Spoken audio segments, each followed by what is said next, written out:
શરદી અને ઉધરસ માટે નીચેનામાંથી કયો ઘરેલું ઉપાય અસરકારક છે? એ. ઠંડુ પાણી પીવું. બી. આઈસ્ક્રીમ ખાવું. સી. આદુ અને મધનું સેવન કરવું. ડી. તળેલું ભોજન ખાવું.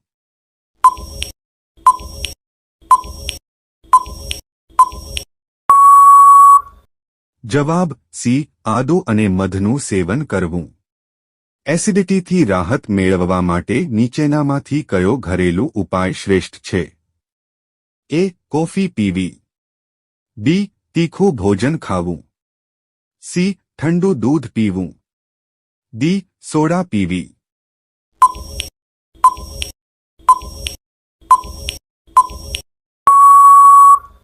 જવાબ સી. ઠંડુ દૂધ પીવું. માથાના દુખાવા માટે નીચેનામાંથી કયો ઘરેલું ઉપાય અસરકારક છે? એ. જોરથી સંગીત સાંભળવું.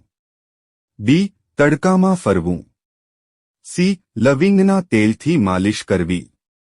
ડી. ટીવી જોવી.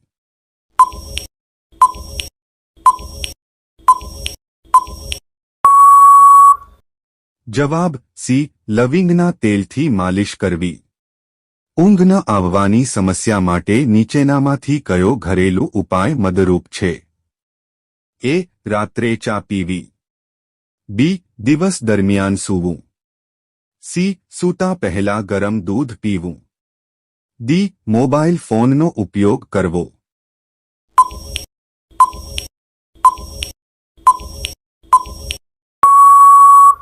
જવાબ સી. સૂતા પહેલા ગરમ દૂધ પીવું.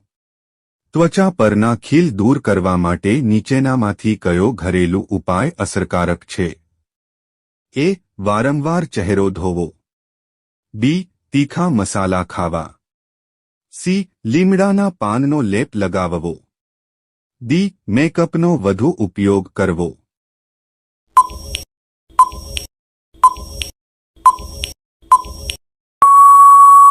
જવાબ સી. લીમડાના પાનનો લેપ લગાવવો. દાંતના દુખાવા માટે નીચેનામાંથી કયો ઘરેલું ઉપાય રાહત આપે છે? એ. મીઠાઈ ખાવી. બી. ગરમ પાણીથી કોગળા કરવા. સી. બરફ લગાવવો. ડી. સોડા પીવી.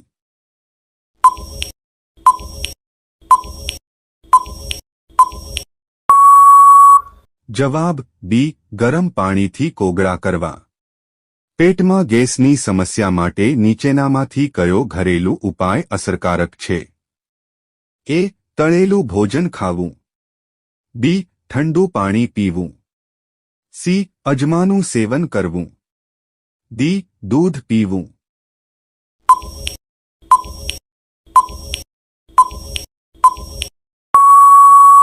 જવાબ સી. અજમાનું સેવન કરવું. સાંધાના દુખાવા માટે નીચેનામાંથી કયો ઘરેલું ઉપાય મદદરૂપ છે? એ. ઠંડા પાણીથી સ્નાન કરવું. બી. વ્યાયામ ન કરવો. સી. હળદરવાળા દૂધનું સેવન કરવું. ડી. વધારે મીઠાઈ ખાવી.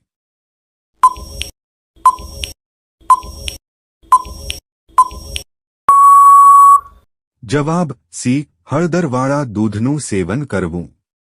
વાળ ખરતા અટકાવવા માટે નીચેનામાંથી કયો ઘરેલું ઉપાય અસરકારક છે? એ. ગરમ પાણીથી વાળ ધોવા. બી. વાળમાં વધુ તેલ લગાવવું. સી. એલોવેરા જેલ લગાવવી. ડી. વાળને વધારે સ્ટાઇલ કરવા.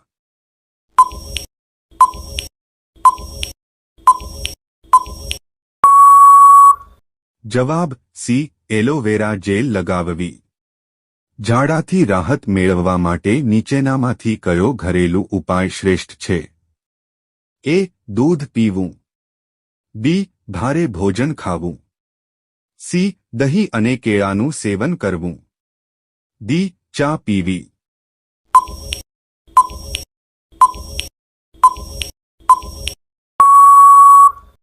જવાબ સી. દહીં અને કેળાનું સેવન કરવું.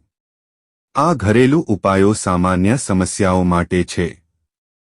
જો સમસ્યા ગંભીર હોય તો ડોક્ટરની સલાહ લેવી જરૂરી છે. વિડિયો સારો લાગે તો લાઇક કરવાનું ભૂલતા નહીં અને આવા જ બીજા પ્રશ્ન અને જવાબ માટે કોમેન્ટ કરો. Thank you.